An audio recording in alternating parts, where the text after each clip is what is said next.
চশমা museum, a house of world class, জলট্যাক মোড়, বহরমপুর মডার্ন হোটেলের সামনে।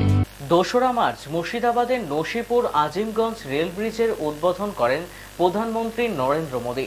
তারপর দীর্ঘ সময় অতিক্রান্ত হয়ে গেলেও সে ব্রিজের ওপর দিয়ে যাত্রীবাহী ট্রেন চলাচল আজও শুরু হয়নি। ট্রেন না চলা পর্যন্ত আমরণ অনশন চালিয়ে যেতে মুর্শিদাবাদ স্টেশন চত্বরে মোহাম্মদ ফজর আলী নামে এক সাধারণ ব্যক্তি। তার বক্তব্য, ট্রেন চালু না হওয়া পর্যন্ত তিনি আমরণ অনশন চালিয়ে যাবেন। তার সঙ্গ দিতে স্টেশন চত্বরে হাজির মুর্শিদাবাদ রেল প্যাসেঞ্জার অ্যাসোসিয়েশন। দাবিটা হচ্ছে আমাদের নসিপুর রেল ব্রিজ কমপ্লিট হয়েছে। মাননীয় প্রধানমন্ত্রীজি 2রা মার্চ 2024 কৃষ্ণনগর থেকে ভার্চুয়াল উদ্বোধন করেছে।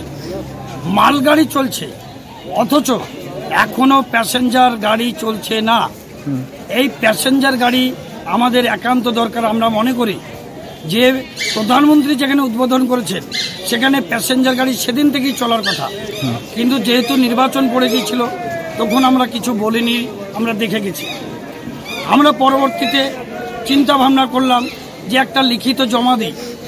আমি ফরজ আলী ইস্টার্ন রেলওয়ে জেনারেল ম্যানেজারকে 10 জুন আমি প্রপার চ্যানেল মুর্শিদাবাদ স্টেশনে জমা দিয়েছি।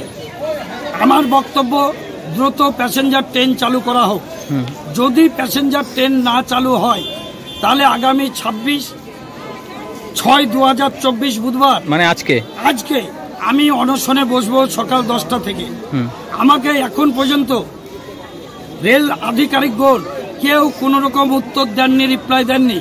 শুধু তাই নয়, আমাকে আজকে 10 দিন থেকে আরপিএফ, জিআরপি তারা আমার বাড়ি গেছে, আমার অফিস গেছে, লালবাগে গেছে, আমাকে বারবার হুমকি দিচ্ছে আপনি বসবেন না।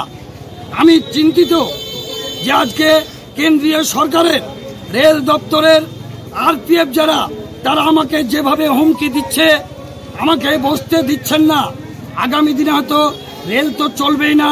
আমি আমার প্রাণের আশঙ্কা করছি যে রেল দপ্তর আমাকে হয়তো প্রাণে মেরে দিতে পারে। দেশের জন্য অনেকে শহীদ হয়েছেন।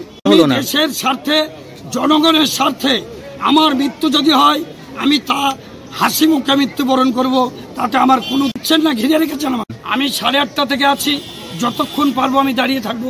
প্যাসেঞ্জার অ্যাসোসিয়েশন এসছেন, অনেক মুর্শিদাবাদবাসী তারা অনেকেই এসছেন, তারা আছেন। আমি বলেছি রেলের কোনো রকমের রেল লাইনে যাবে না, প্ল্যাটফর্মে যাবে না, শান্তিপূর্ণ আন্দোলন হবে, আপনারা চুপচাপ দাঁড়িয়ে থাকুন।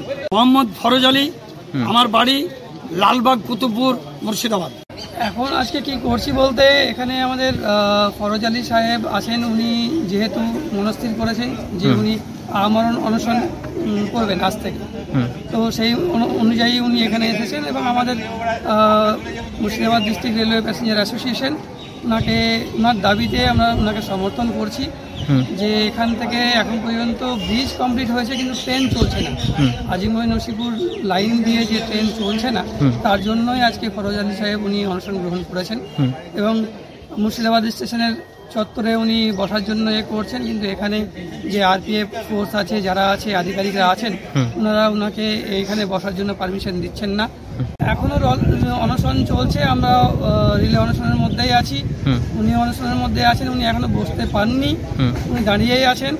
তো কতক্ষণ দাঁড়িয়ে থাকবেন সেটা একটা অমানবিকতার মধ্যেই যাচ্ছে, এগিয়ে যাচ্ছে। যে গরমের মধ্যে অতিষ্ঠ গরম সহ্য করা যায় না, তার মধ্যেও ধরুন এইভাবে আছেন, দাঁড়িয়ে আছেন।